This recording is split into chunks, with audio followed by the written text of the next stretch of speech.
ನಿನ್ನೆ ದಿನ ಪ್ರಧಾನಮಂತ್ರಿ ನರೇಂದ್ರ ಮೋದಿಜಿಯವರು ದೆಹಲಿಯಲ್ಲಿ ಮಹತ್ವದ ನೀತಿ ಆಯೋಗದ ಸಭೆಯನ್ನ ಕರೆದಿದ್ರು. ಆ ಸಭೆಯಲ್ಲಿ ಪ್ರಮುಖವಾಗಿ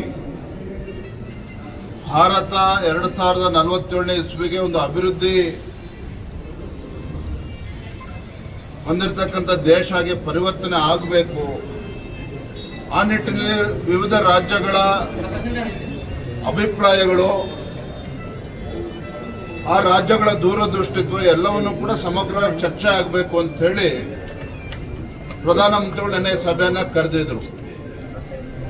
ಆ ಸಭೆಯಲ್ಲಿ ಕಾಂಗ್ರೆಸ್ ಆಡಳಿತ ಇರತಕ್ಕಂಥ ರಾಜ್ಯಗಳ ಮುಖ್ಯಮಂತ್ರಿಗಳು, ತೆಲಂಗಾಣ ಇರ್ಬೋದು, ಹಿಮಾಚಲ ಪ್ರದೇಶ ಇರ್ಬೋದು, ತಮಿಳುನಾಡಿಂದ ಅಲ್ಲಿನ ಮುಖ್ಯಮಂತ್ರಿಗಳು ಸ್ಟಾಲಿನ್ ಅವರು ಕೂಡ ಭಾಗವಹಿಸಿದ್ರು. ಆದರೆ ದುರಾದೃಷ್ಟ ಅಂತ ಹೇಳಿದ್ರೆ ನಮ್ಮ ರಾಜ್ಯದ ಮುಖ್ಯಮಂತ್ರಿಗಳು ಸಿದ್ದರಾಮಯ್ಯನವರು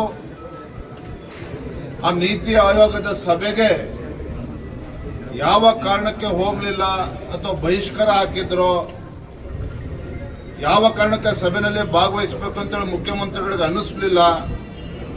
ಇದು ರಾಜ್ಯದ ಜನರ ಮುಂದೆ ತಿಳಿಸಬೇಕಾಗ್ತದೆ. ಯಾಕೆ ಅಂತ ಹೇಳಿದ್ರೆ ಇವತ್ತು ಸರ್ಕಾರ, ಕಾಂಗ್ರೆಸ್ ಸರ್ಕಾರ, ಮುಖ್ಯಮಂತ್ರಿಗಳು, ಸಚಿವರು ಅವರ ಶಾಸಕರುಗಳನ್ನ ಕರೆದುಕೊಂಡು ದೆಹಲಿಗೆ ಹೋಗಿ ಜಂತರ್ ಮಂತರದಲ್ಲಿ ಕೇಂದ್ರ ಸರ್ಕಾರದ ವಿರುದ್ಧ ಪ್ರೊಟೆಸ್ಟ್ ಮಾಡ್ತಾರೆ. ಆದರೆ ಇಂಥ ಮಹತ್ವವಾಗಿರ್ತಕ್ಕಂಥ ಸಭೆಗೆ ಇವತ್ತು ಪಾಲ್ಗೊಳ್ಳೋದಿಲ್ಲ ಅಂತ ಹೇಳಿದ್ರೆ ಎಲ್ಲೋ ಒಂದ್ ಕಡೆ ರಾಜ್ಯದ ಮುಖ್ಯಮಂತ್ರಿಗಳು ರಾಜ್ಯದ ಅಭಿವೃದ್ಧಿಯನ್ನ ಬದಿಗಿಟ್ಟು ರಾಜಕಾರಣ ಮಾಡ್ತಕ್ಕಂಥದ್ದೇ ಇವ್ರಿಗೆ ಆದ್ಯತೆ ಆಗಿದೆ.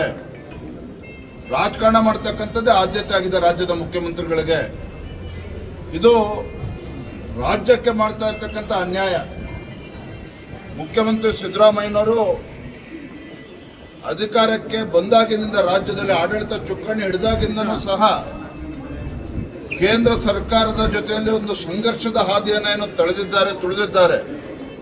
ಸಂಘರ್ಷದ ಹಾದಿಯಲ್ಲಿ ಏನು ಸಾಕ್ತಾ ಇದ್ದಾರೆ. ಖಂಡಿತ ಇದು ರಾಜ್ಯಕ್ಕೆ ಒಳ್ಳೆಯದಾಗೋದಿಲ್ಲ. ನಾವು ಈ ವಿಚಾರವನ್ನ ಹಲವಾರು ಬಾರಿ ಪ್ರಸ್ತಾಪ ಮಾಡಿದ್ದೇವೆ. ಮುಖ್ಯಮಂತ್ರಿಗಳ ಈ ನಿಲುವೇನಿದೆ ರಾಜ್ಯಕ್ಕೆ ಇವತ್ತು ಅನ್ಯಾಯ ಮಾಡ್ತಾ ಇದೆ. ಇದು ಸನ್ಮಾನ್ಯ ಮುಖ್ಯಮಂತ್ರಿಗಳು ಸಿದ್ದರಾಮಯ್ಯನವರು ನಾಡಿನ ಜನತೆ ತಿಳಿಸ್ಬೇಕು ಯಾವ ಕಾರಣಕ್ಕೆ ಹೋಗ್ಲಿಲ್ಲ ಅನ್ನೋದನ್ನ, ಈ ಸಭೆಗೆ ಯಾಕೆ ಗೈರಾಗಿದ್ರು ಅನ್ನೋದನ್ನ ತಿಳಿಸ್ಬೇಕಾಗ್ತದೆ.